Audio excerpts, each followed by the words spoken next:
नमस्कार. आधीच्या व्हिडिओमध्ये मी तुम्हाला क्रोशा कसं करायचं याबद्दल सांगितलं होतं. आता त्या क्रोशाचा प्रत्यक्ष उपयोग म्हणजे आपण क्रोशा कशासाठी वापरू शकतो हे मी तुम्हाला दाखवण्याचा प्रयत्न करते आहे. तर आजच्या व्हिडिओमध्ये आपण क्रोशापासून तयार झालेल्या वस्तू बघणार आहोत. तर हे आहे पहिलं गुलाबाचं फूल.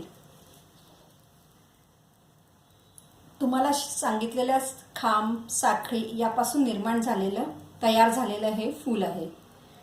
याचा उपयोग तुम्ही रांगोळीसाठी, टेबल मॅटसाठी, पर्ससाठी, तोरणासाठी करू शकता. पुढच्या व्हिडिओमध्ये हे फूल कसं करायचं हे मी तुम्हाला सांगणार आहे. दुसरं दाखवते आहे मी तुम्हाला याच गुलाबाच्या फुलाचा उपयोग करून केलेली टेबल मॅट. ते छोटं फूल होतं, हे मोठं फूल आहे आणि याच्यापासून तयार झालेली टेबल मॅट आहे.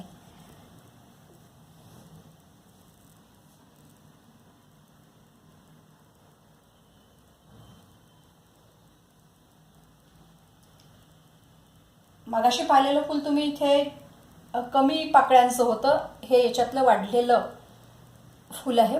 त्याच पाकळ्यांचा पुन्हा मोठा हे घेर केलेला आहे आणि त्याला पानं आणि बाजूला मॅट असं केलेलं आहे.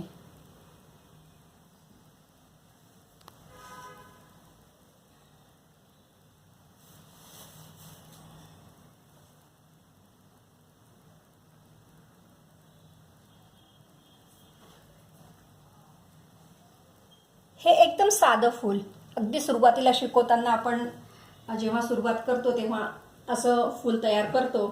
याही फुलाचा उपयोग तुम्ही रांगोळीसाठी करू शकता, तोरणांसाठी करू शकता.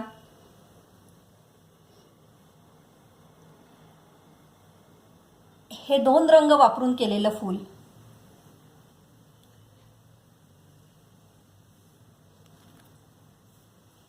याच्यात मध्यभागी वेगळा रंग आणि बाजूला पाकळ्यांचा वेगळा रंग आहे. तुम्ही बघू शकता. याची प्रत्येक पाकळी वेगळी आहे आणि हे क्रोशाने तयार झालेलं फूल आहे.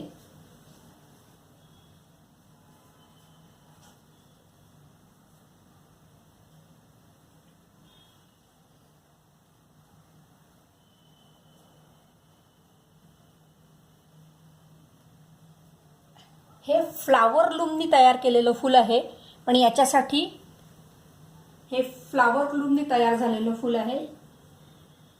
हे पण फूल मी तुम्हाला पुढच्या व्हिडिओमध्ये शिकवणार आहे.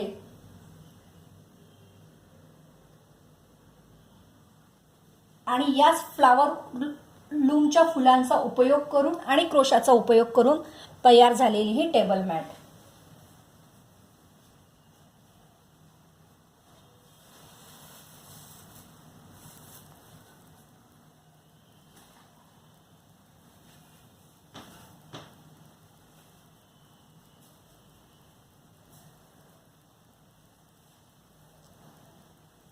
हा फुलाचा आणखीन एक प्रकार आणि याचा उपयोग कोस्टर म्हणून केलेला आहे. याचाच उपयोग करून तुम्ही तोरण, रांगोळी, स्वेटर असं सुद्धा करू शकता.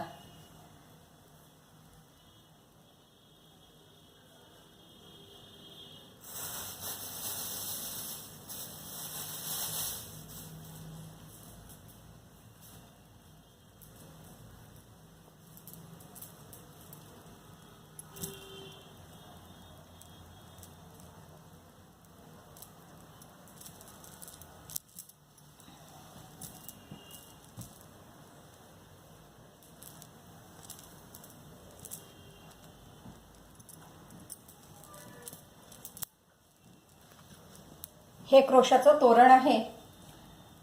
पट्टी आणि हे अर्धव केलेले फुलं, जे आता तुम्हाला मी मोठं फूल दाखवलं होतं गुलाबी रंगाचं, त्याच्यातलाच अर्धा भाग हे करून हे फूल तयार केलेलं आहे आणि त्याला हे लोकरीचेच गोंडे लावलेले आहेत. ही पट्टी सुद्धा क्रोशाची विणलेली आहे. हे याचा उपयोग करून तुम्ही देवघर, दार याला तोरण करू शकता.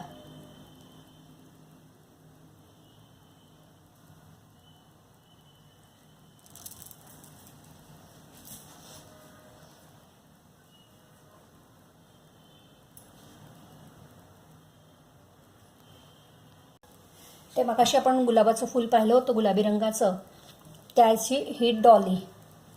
त्याचं गुलाबाच्या फुलाला पानं करून आणि क्रोशाचाच रुमाल करून त्याला ही फुलं जोडलेली आहे. तुमची क्रिएटिव्हिटी ह्याच याच्यातून खूप वेगवेगळे प्रकार तुम्ही तयार करू शकता.